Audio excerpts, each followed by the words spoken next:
This is Killer Innovations, a show about ideas, creativity, and how you can innovate.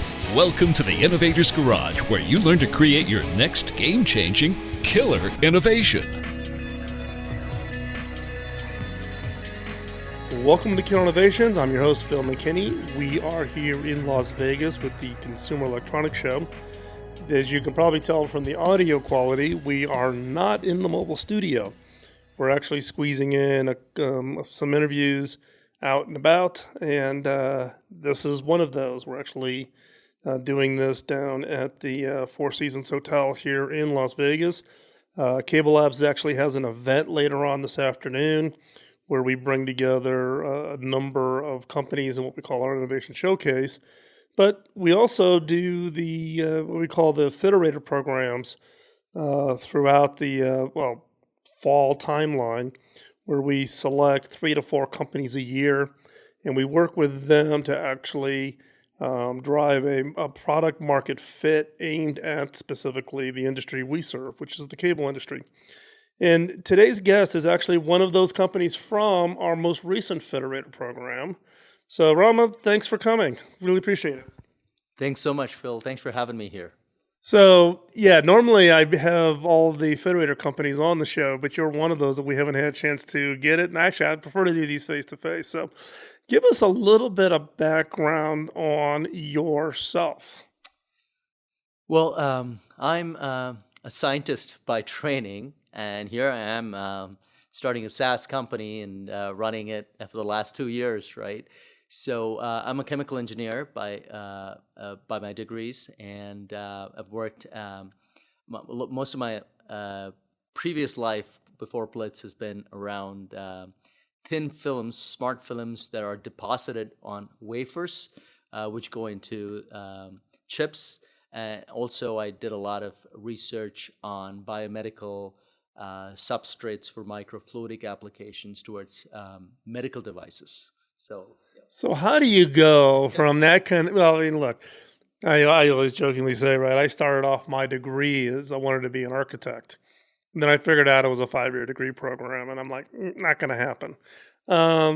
So it is interesting how people start down one path, but they go down a completely different path. Yes, it is. I mean, I find it pretty amazing myself about the winding journeys I've taken. But when I look back, they're all connected. And the fundamental thought process in my journey was solving problems. And I've always been an experimentalist, be it at home or at my work when I'm working with semiconductor equipment or vacuum chambers. And solving problems was an integral part of my daily life there. And I just wanted to make things efficient, and that's what got me all the way to Blitz. So is that, if we go back and look at your childhood, was that the thing you were doing? You're driving your parents nuts? Well, I had a lot of inspiration from my dad. I mean, I used to call him MacGyver, the Indian MacGyver, born and raised in India. But MacGyver was, somebody I followed even from there. And my dad was always fixing things. So luckily, it's not myself to blame. It's really him to blame. It's hereditary, right? Yes. And so give us a little bit of context and background on Blitz.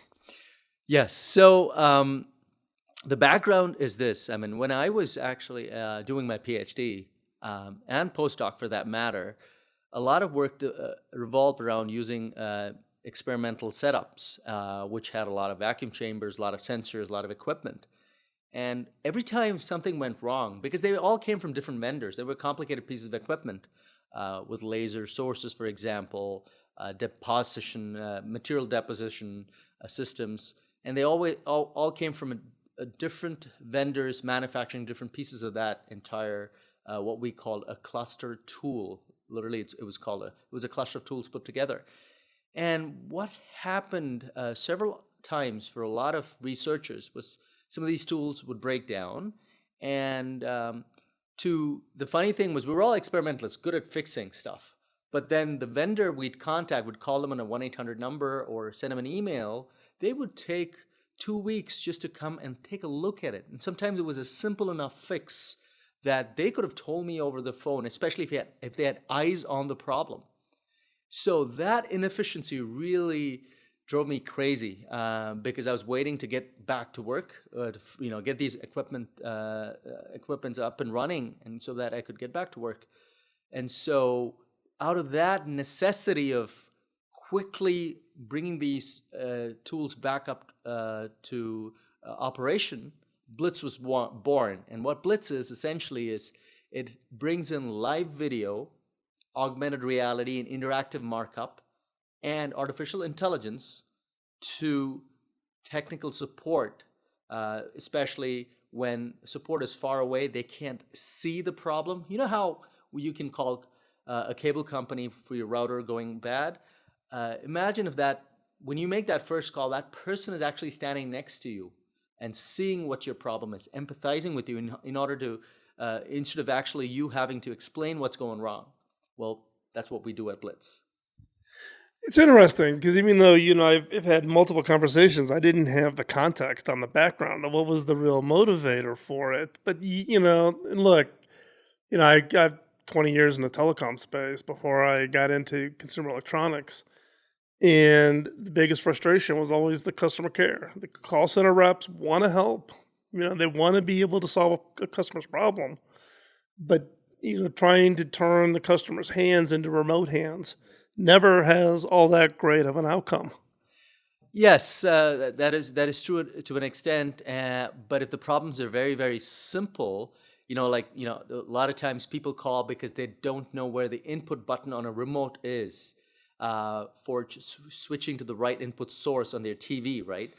And but the call center rep is frustrated, can't see it, can't point them, can't see the remote. It might be a different third-party remote, and they have to dispatch a truck for what is literally a 1-minute fix.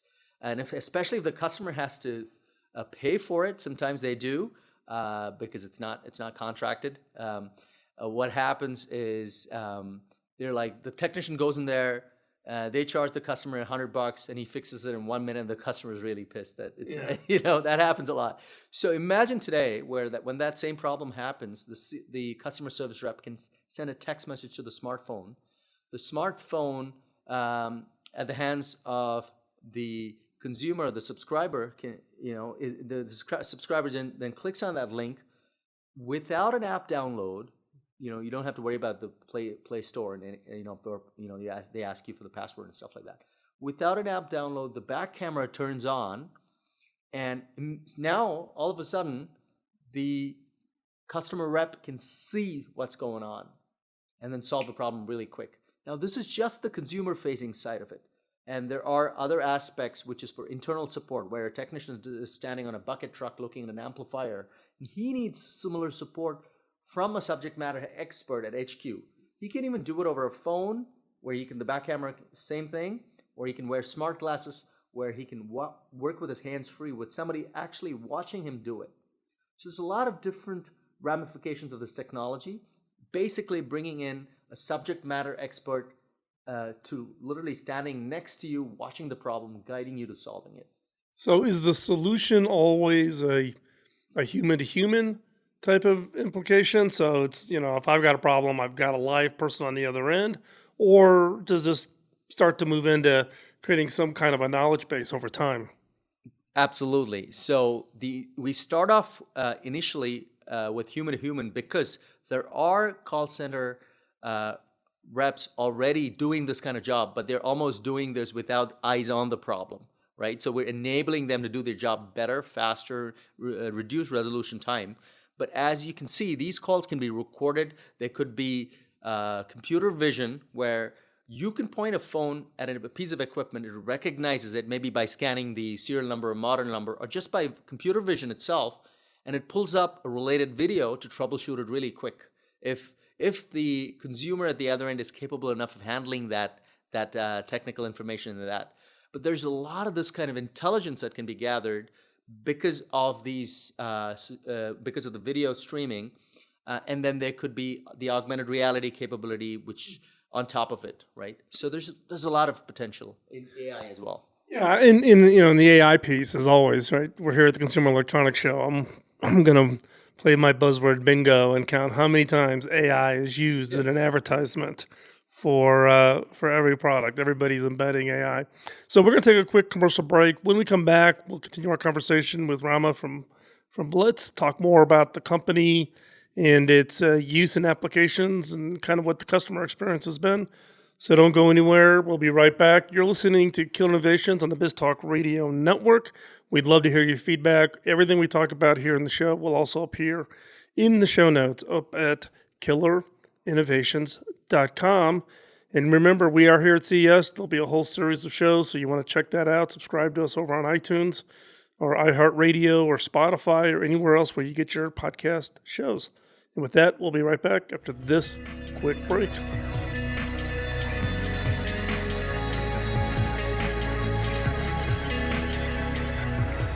Welcome back. Hey, Rama, we were talking in the last break around, how some of your customers are using it, but give us some more concrete examples of how customers are actually deploying this and what's kind of been the benefit that they've seen from it. Absolutely. So let's take the example within the cable industry, right? So we've got two different major use cases. The first one is the customers are using this technology to interact with their customers or subscribers. And that was the call center example that I talked about earlier in the earlier segment of this talk. The second use case is for internal support, where you've got these customers have their own internal technicians driving around in vans to fix problems. And specifically in the cable industry, they could be at a head end. They could be on top of a bucket truck anywhere in the outside plant. They could be just outside at the subscriber's home at a tap, or even inside the customer's subscriber's home looking at a problem. And depending on the complexity of the problem they're solving, they might need, or they pretty often need, subject matter expertise who's going to be at HQ with the answers to that problem. So these are the two big use cases that customers today are leveraging Blitz for. Yeah, no, we've been talking a lot about cable, but given your background in the semiconductor space, which is kind of a little bit, sounds like the motivation for Blitz, is the problem space generic enough for a broad set of industries? Absolutely, it is. The potential is huge because anywhere, think of it this way, anywhere there's a piece of equipment in the real world that needs to be looked at, troubleshooting procedures have to be carried out, installed, replaced, maintained, there is the potential of Blitz being there. And that could be in businesses, it could be inside the consumer's home. The next time you have a problem with your microwave or your router, you could be unknowingly using Blitz when you make that call. So. Yeah, and talk about a little bit about, because there's been other attempts at doing this in the past, right? We've all, I don't know if is it a convergence of certain technologies that are making this available? Is there a unique twist you've taken on it that other people overlooked? Why Blitz? There are multiple factors why Blitz. The first one is the timing today is perfect because the smartphones, both the iOS and Android platforms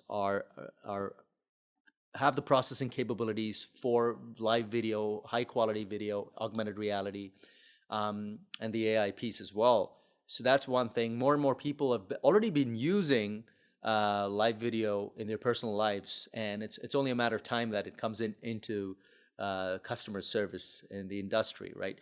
And the bandwidth is amazing, especially in the cable industry, right? So this is the bandwidth put to great use for exceptional customer support. So that's one aspect. And then the other side of things is, yes, we are unique in a way that we're capturing the resolution journey from the start of the problem to the very end when it's actually resolved, and we're tracking that data. So every journey has different kinds of interactions. There could be phone calls, emails, text messages. We capture all that data in that thread, which we call the resolution journey, and harness the intelligence from that, because a lot of these things repeat themselves.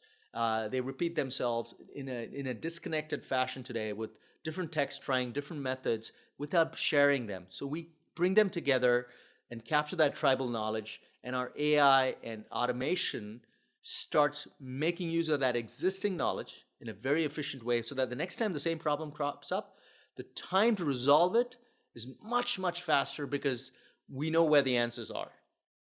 Well, it opens up an interesting question, right? Because more and more we're seeing, particularly the younger generation, where they want to do self-help. They don't want to get on the phone with anybody in a customer call center. They want to be able to resolve it in the frustration level that they feel today when they can't self-resolve it.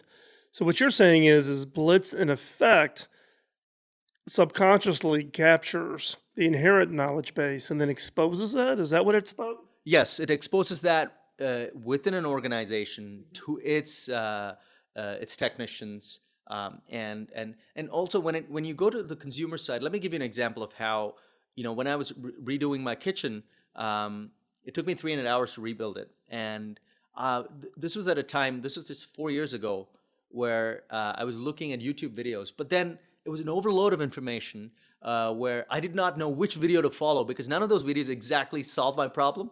10 years ago, we wouldn't have found any videos for this. So right now, we're what Blitz does is within an organization, it brings an intelligence and efficiency in capturing, I should say first, and then using that information and to efficiently give it to people who need it just in time.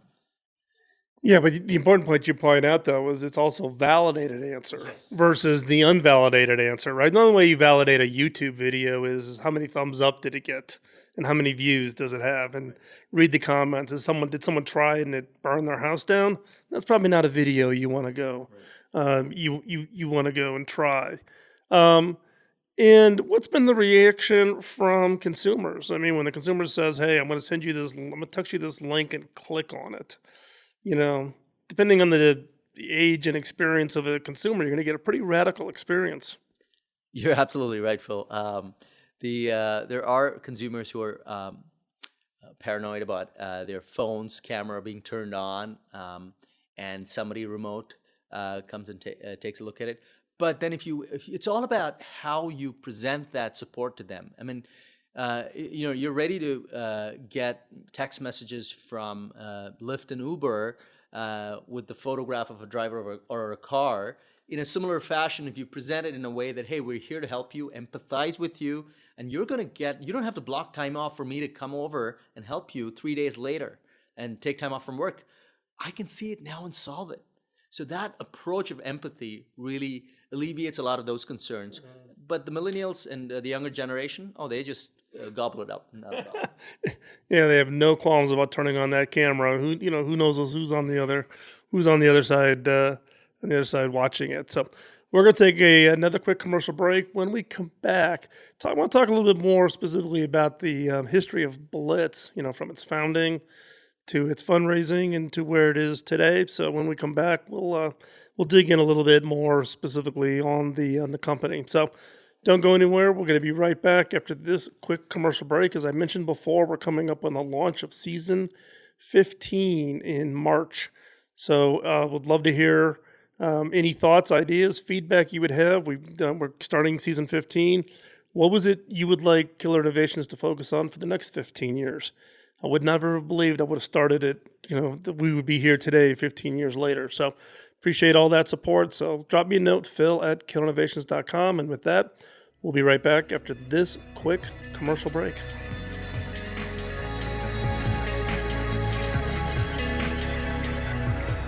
Welcome back. So, Rama, let's talk a little bit about Blitz. It's not a company that's been around all that long. 2 years? So give us a little bit of the background of what was going on pre the formation of the company, and then you're 2 years into this. I'm always interested in kind of the lessons learned. Entrepreneurs always kind of think they've got that path perfectly laid out, and then you get Murphy moves in and then mucks it all up. Yes, Phil, that is absolutely right. So officially, yes, Blitz has been around for a little over 2 years. But unofficially a lot longer, with me and Keor, my co-founder and CTO, trying a lot of different ideas around telecommunication with video. It all started with that housing project that really kicked things into action. Where I've got we just bought a home, my wife and I, in San Jose, and homes are so expensive out there. I'm only half joking when I say I had to donate a kidney to be able to afford it. So we had to do a lot of renovation. It was a 50s home, and the kitchen was very, very old. So a 300-hour project that I took on is what really gave that momentum to Blitz, because I wanted help, and I almost wished, this was back in 2014 when I wished that I could say, hey Siri, can you find me a plumber or a home improvement expert who could look at the problem that I'm solving and give me quick advice and not charge me $300 to come and fix it for me. I just wanted, like, for $40 I could get advice over the phone while he's looking at the problem, and I just go do it. So that's how it started. And Kira, my co-founder, was building collaboration platforms using video and augmented reality at that time. We put our heads together and tried out different applications of Blitz. And this is all in almost a year before Blitz was officially incorporated. In fact, we took it to the home improvement space first. Realized that we'd have to have a whole bunch of transactions between home improvement professionals and homeowners for us to make some amount of money from that transaction. So we abandoned that, and then we pivoted to what Blitz is today, which is catering video, AR, and AI to field service and customer service teams and businesses. So that's how it started. A big boost that came out for us in the early days was getting into Alchemist Accelerator in the Bay Area. Great accelerator. And so I really encourage entrepreneurs to, even if they are experienced, to go through an accelerator, because it really quickly brings in the best practices. I mean, I would not know how to fundraise if I had not gone to the accelerator. Ravi, Daniel, Ash, all those guys at the Alchemist were phenomenal. And it's always about the people for me. So that was the fundraising experience, go-to-market experience that Kira and I underwent. And then, after that, it's been significant milestones, points of inflection all around the journey along the journey for the last 2 years. So what's been the funding rounds have been so far? Yes, so we did an angel round followed by a seed round from our lead investor is Ulu Ventures. They're they're a great firm out of Palo Alto in the Silicon Valley, and so but it's at a seed round stage. We're hoping that we can take that all the way to a Series A in the coming months, and we've got enough traction, and we believe we'll get there.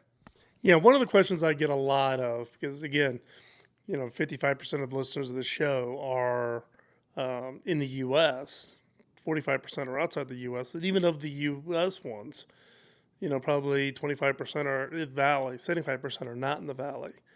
So talk a little bit of your thoughts on the ability to do startups outside of the Valley. I know you don't have any direct experience, but everybody kind of thinks everything has to happen in the Valley.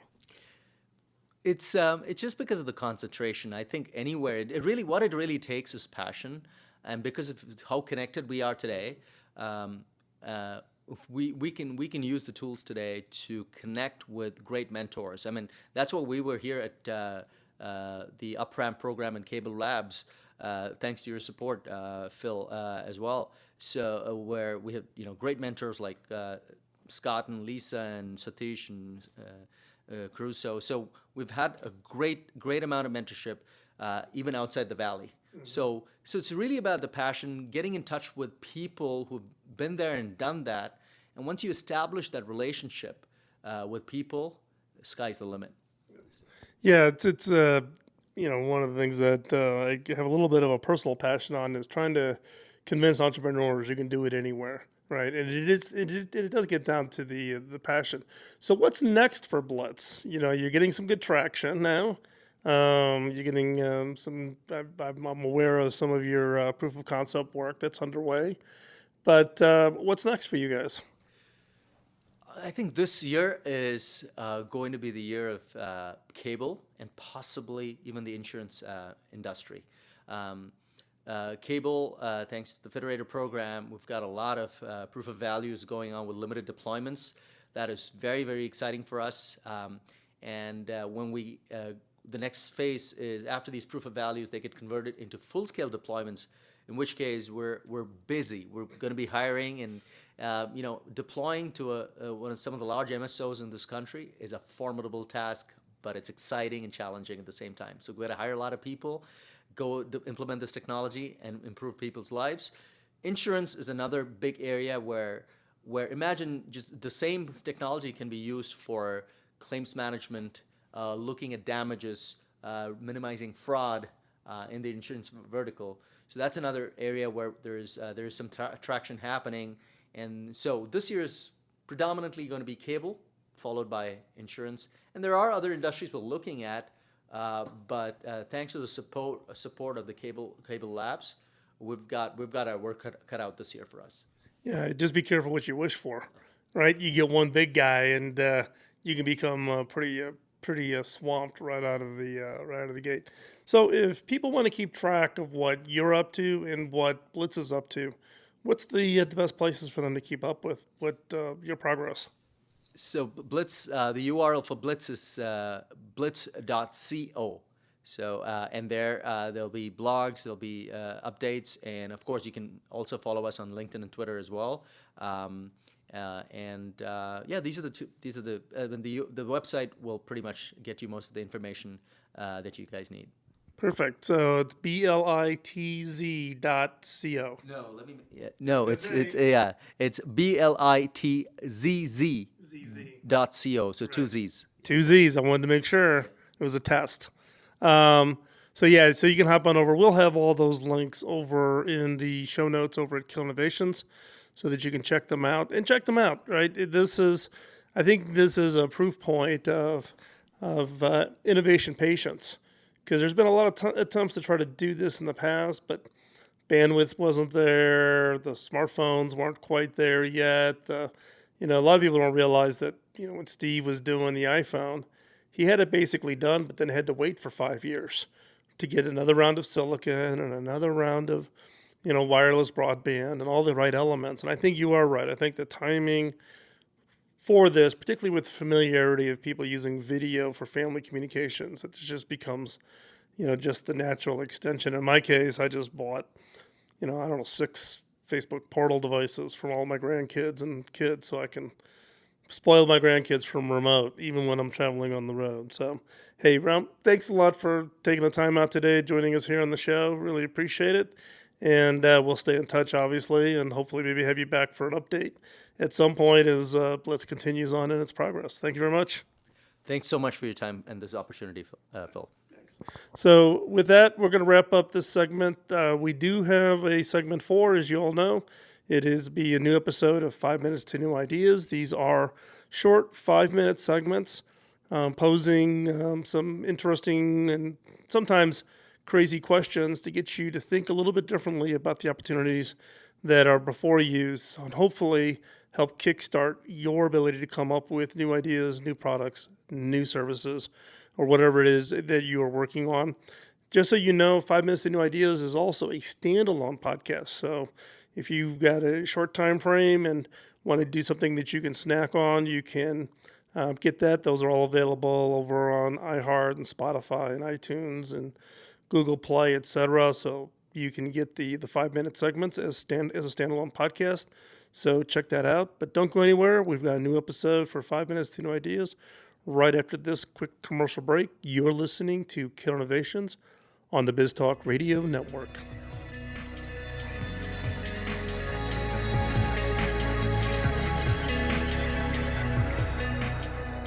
Back in the early days of this show, I would share what I called a killer question in each episode. These questions were designed to be used in your personal, team, or organization's innovation efforts. Now, based on feedback from listeners just like you, we've decided to bring it back with some improvements. Each episode of the Kill Innovations has a segment that I'm now calling 5 Minutes to New Ideas. It's designed for the creative mind looking for that next great idea. Each episode will challenge you to think differently about yourself, your business, and your products and services by asking unique, funny, and sometimes crazy questions. These questions are designed to force you to look beyond the obvious and to uncover ideas and opportunities you never before considered. So, get out your notebook and be ready to uncover that game-changing idea. Here is 5 minutes to new ideas. My wife is famous for being more than a little frugal. She once routed me and our son Logan from Las Vegas to Phoenix to LA and finally to San Jose because she could save $20 each over the nonstop fare. Kind of nuts, right? But if I'm honest, I have the same mindset in one respect. I am determined to squeeze everything I can out of any idea or opportunity that is available to me. I'm diligent about looking at information and ideas that supposedly, quote, had no value and wondering, hey, maybe they do have value. What I mean by this is simple. Just because you or your business has always operated under the assumption that something, be it data, ideas, or scraps from the manufacturing process, is essentially worthless, it doesn't mean that that assumption was ever or still is true. I constantly review the stuff that gets thrown away and ask myself, is there value here? One of my big breaks was becoming one of the early executives at Telligent in 1997. Telligent provided phone service to businesses across the United States and in 12 countries. The core product was voice and data services to business. There wasn't much to differentiate us from our competitors. Basically, we were all competing on the same fundamental premise, providing a good, reliable service at a cheaper price. Here's the problem with that. If there are no significant differences between you and your competitors, you are essentially in a stalemate until one of you finds a way to differentiate from the pack. So even as our company continued to hum along nicely, I started asking the questions about who we were, what we were doing, and how we were doing it. I started doing some internal investigating about the information we were gathering from our customers. After a little persistence, I got a hold of the complete call detail records for our network. In the telecom industry, the network throws away any record that is not relevant to billing. The result was that 70% of the information in call detail records was thrown away. A customer rang a business, the line was free, the call was answered, and a charge was added to the bill. Great, that's how we make money. But looking through the full call detail records, I noticed something interesting. The logs showed not only the calls that succeeded, but also the calls that failed. For each business, there were pages and pages of incoming calls that were not completed, usually because the line was busy or the calls were coming before or after business hours. This was information that was thrown away. We didn't bill for failed calls, so there was no need to document them or supply the information to the customer. But think about it. Surely knowing that a potential customer tried and failed to make contact with you is invaluable information. Furthermore, isn't it kind of information you would gladly pay for? As soon as I saw the connection between this worthless information and our customers' needs, I got up and walked over to our CEO, Alex Mandel's office, and quickly pitched him a completely new kind of service that we eventually launched as Imagine. Imagine was a game-changing concept that allowed us to take a leadership role in the market.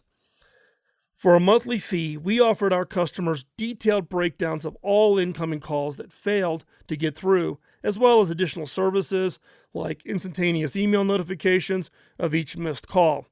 We supplied the names and addresses of every incoming call, so a business owner could then send out a coupon to every caller the next day. Sounds simple?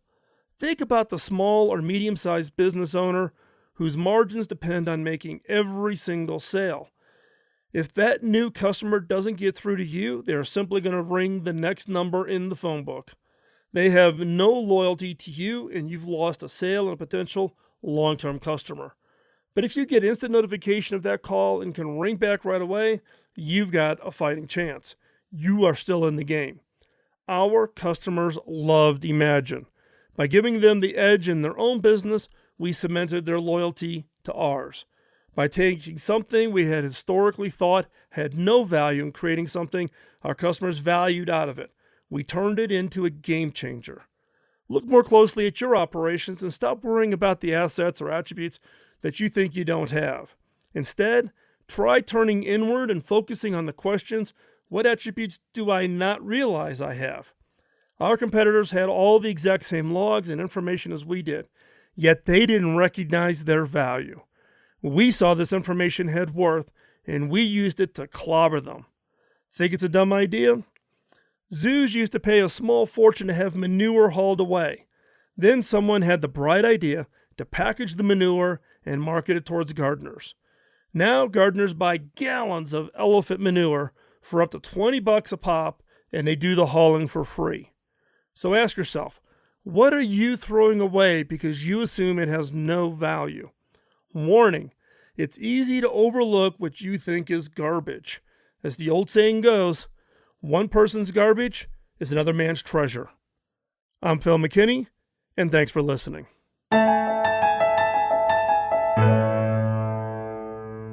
Thanks for taking the time out of your busy schedule to join in. If you have any comments or suggestions, drop me a note over at phil@killerinnovations.com. Now, the reason I've been doing this show since 2005 is to pay back my early mentor by paying it forward. My first mentor, Bob Davis, invested an immense amount of time in training and coaching me, which had a major impact on my career. When I went back and asked him how I could pay him back, he just laughed and said I couldn't. I had to pay it forward. If I could ask for a favor, could you help me pay it forward? How? 1, give us a rating wherever you get your podcasts, as that helps spread the word. And 2, by telling others about the show. This episode of Killer Innovations was produced by the Innovators Network. You can find the show notes and the entire show catalog over at killerinnovations.com. I'll talk to you next week. In the meantime, go out and change the world with your killer innovation. Bye-bye.